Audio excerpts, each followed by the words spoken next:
Super Mario Galaxy, despite being 15 years old, has always been known for a very deep lore that it contains. The rebirth of the universe, Rosalina's true heritage. But today, I offer a theory so groundbreaking that it answers all the game's remaining mysteries. Who is Cosmic Mario? What is the power of the green star? And finally, I will reveal the true puppet masters of the galaxy, time-traveling penguins.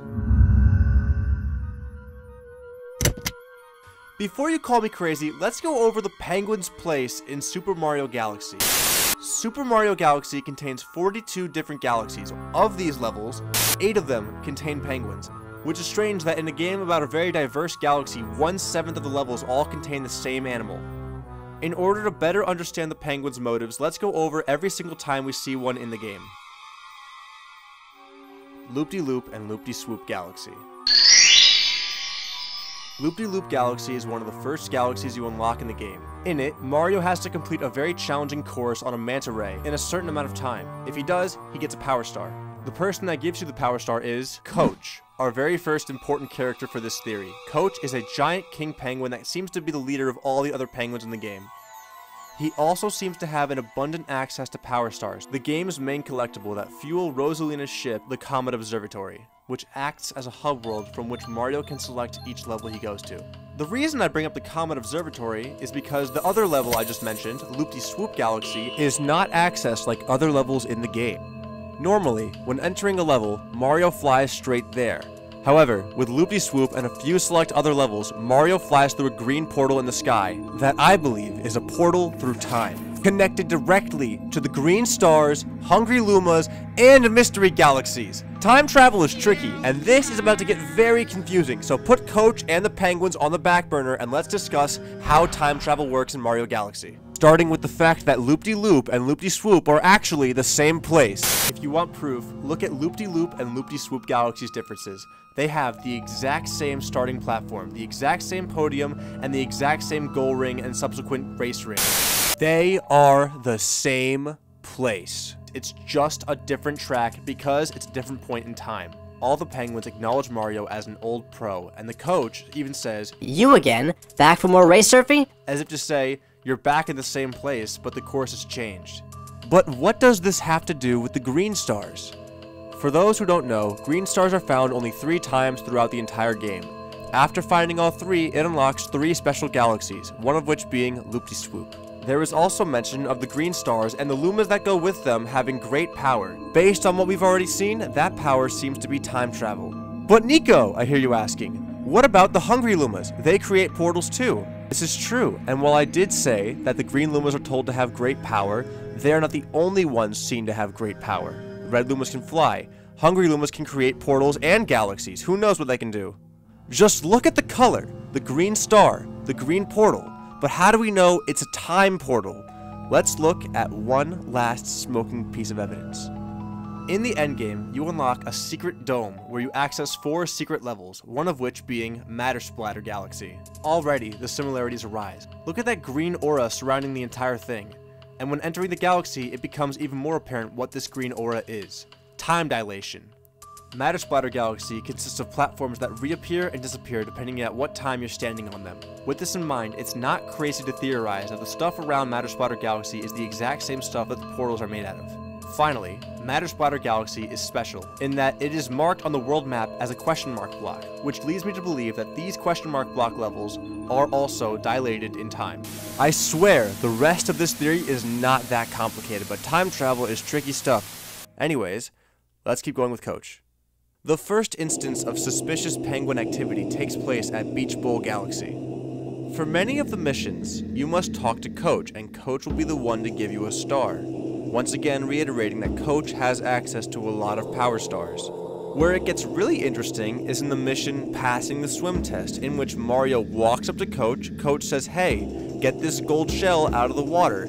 You jump in the water, grab the shell, bring it back to Coach, boom, easiest star in the game. If you know what you're doing, you can finish the star in about 30 seconds, not even kidding. It is suspiciously easy and fast. Even worse, Coach calls it passing the swim test, passing it off as Mario being one of his swim students, and that getting him the gold shell will be passing the final, even though Mario isn't even a student, and Coach acknowledges this at the end, not mattering to him though. He gives him the star and takes the shell for himself. Keep that shell in mind for later, because when it comes up again, it will be very important.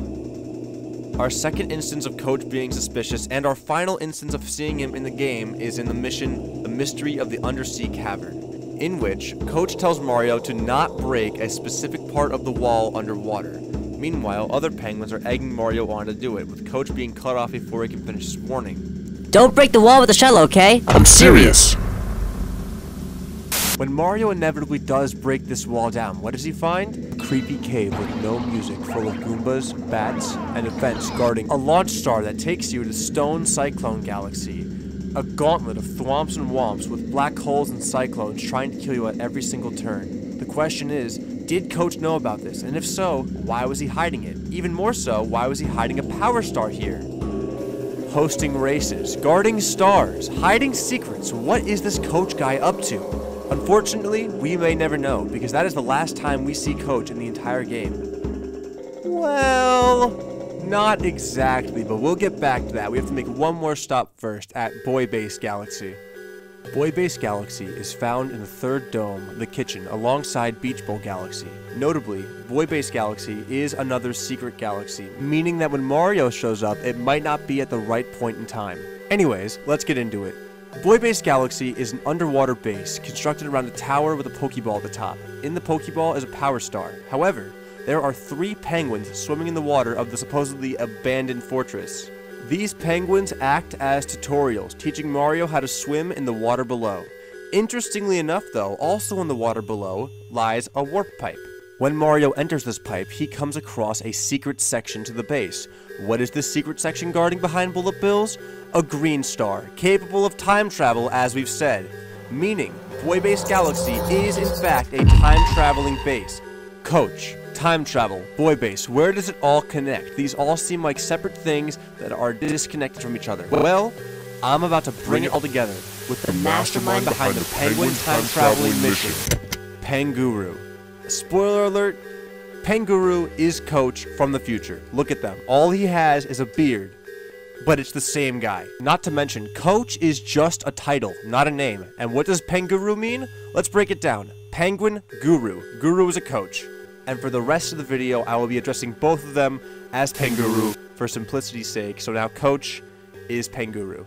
But who is Penguru? First seen in Drip Drop Galaxy, which, yep, you guessed it, is another one of those time travel levels, Penguru is seen to be the overseer of many young penguins. During Drip Drop Galaxy's first and only mission, Mario is instructed to eliminate all Gringles, eel-like monsters that are swimming in the water of this small island planet. Because according to Penguru, they eat all the fish. What makes this level suspicious is not only how easy it is, but on top of that, the Gringles never once actively attack Mario. Due to the planet being so small, the odds are they're more likely to just run into him than actually attack him. Going further on that point, the Gringles also never once attack the penguins, and there seems to be plenty of fish for the penguins to live off of. But what's worse than the things that are living in the water is what's not living in the water. Bowser's crashed airship, and a crashed star shroom for the Toads. There's 2 crashed ships on this planet, and yet there is no sign of life or the crew that piloted them. And it's no secret how they crashed either, because just below the water, alongside the Gringles, alongside the crashed airships, is a torpedo launcher, hidden in the sand. The penguins seem to have no issue with this torpedo launcher being here. The torpedoes never go after the penguins, they only go after Mario. Why is that? Unless, of course, they were the ones that set it up. The last and most crucial piece of information we get from this galaxy comes in the form of a small penguin standing next to Penguru. This penguin is special in that, unlike all the other penguins that explain how to get the star, this penguin says 3 simple words. Grandpa's getting old. So now we know Penguru, aka Coach, has a grandchild, and we will see them again, so don't forget them. In Freezeflame Galaxy, on the very first planet of the level, Mario encounters a small penguin that challenges him to a skate-off. If you catch the penguin, he says this. Not bad, old man. With skating skills like that, you might have a chance. A small chance maybe, but a chance. It is never made clear what this penguin is referring to. Sure, the rest of the level does see Mario become Ice Mario and learn how to skate, but the boss fight, Baron Burr, has nothing to do with skating ability, more so just jumping up to the platform and hitting him 3 times. But that begs the question, what was the penguin warning Mario about?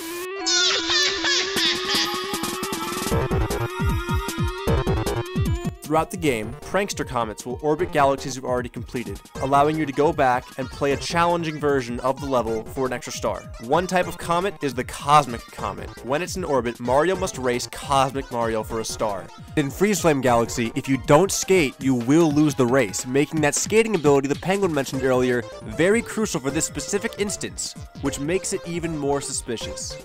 Cosmic Mario only appears 4 times in the entire game, and nothing is known about his origin, other than the fact that he appears to be made out of starbits, seeing as when you run into him, starbits start flying out. We will see Cosmic Mario again very shortly, but first we have to go to Seaslide Galaxy.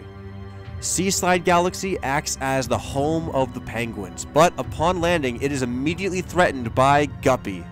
Guppy is a killer whale that's in the water of Seaslide. Guppy is described as a hooligan, roughing up the waters of Seaslide Galaxy by the penguins and Toad Brigade alike. Upon confronting him, Guppy challenges Mario to race through 8 rings around the island. In doing so, Mario frees the island from Guppy's quote-unquote reign, even though he never once hurt anybody or anything, not even hurting Mario, and honorably conceded once Mario proved his worth, even offering help in later missions, giving advice for the race, locating silver stars, or just getting friendly with this bee, toad, and penguin. The next power star is also a test of skill in the water, as Mario must race 5 penguins for the star, including Coach? That's not Coach. Well, I suppose he's called Coach, but that's not the Coach we met earlier. During these missions, we also see the Toad Brigade land on the planet and start befriending the penguins, even setting up a little shack and a cannon for Mario to use. But what's with this egg-shaped island in the middle of the planet? This island is inaccessible during the first 2 missions. However, standing on the very top, who do we see watching over the entire mission? Panguru. In the 3rd mission, Silver Stars of Seaslide, the penguins, the Toad Brigade, and for some reason, bees from Honey Hive and Goldleaf Galaxy are all looking for power stars. And we finally gain access to this middle island. Upon landing, we are confronted by urchins and crabs. Reaching the top of this island, you will find a sign that says Panguru's Place, marking it as his own. Along with the sign, you also find Panguru, who says, So much hubbub in Seaslide. What's going on? I know what you're thinking. Hold on a minute. Seaslide Galaxy isn't a part of those time-dilated courses. How come Panguru is here if he's supposed to be Coach at this point in time? That's because Panguru is visiting from a different point in time.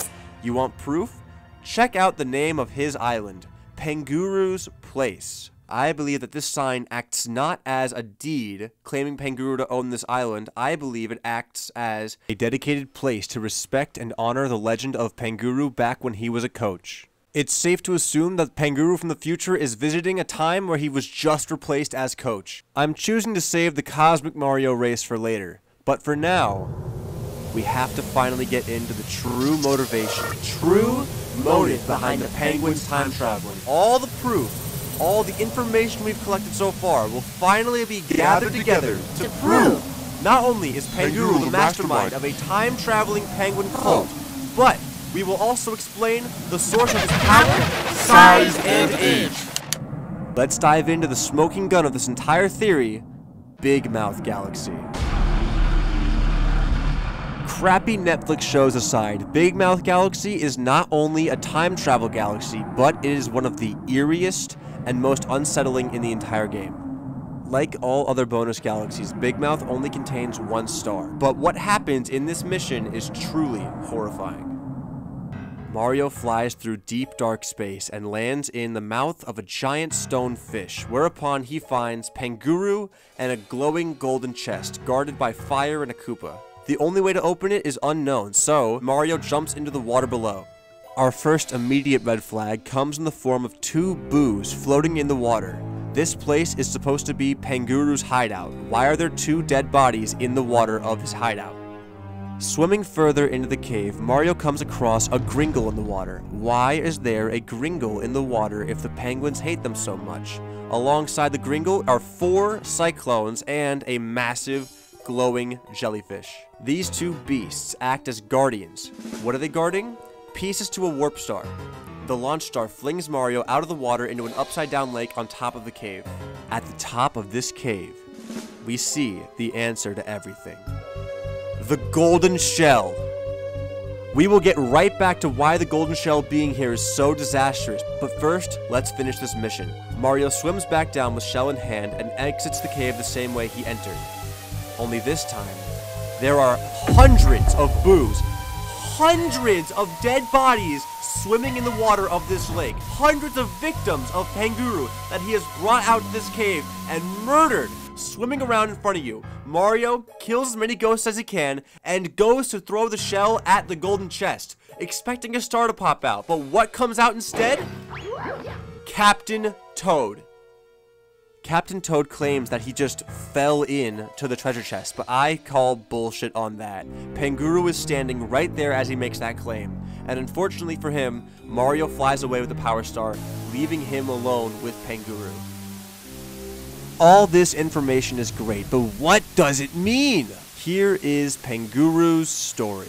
Perfectly happy and content teaching penguins how to swim and officiating manta ray races, Panguru, aka Coach, was young, successful, and happy. However, shortly after meeting Mario, Coach is deemed as too old to continue coaching, and his place is taken by this penguin, this red penguin who is also addressed as Coach.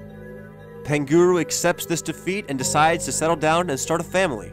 But the bitterness of being replaced as Coach starts to set in with old age, with his grandchild mentioning on a planet one day, "Grandpa's getting old."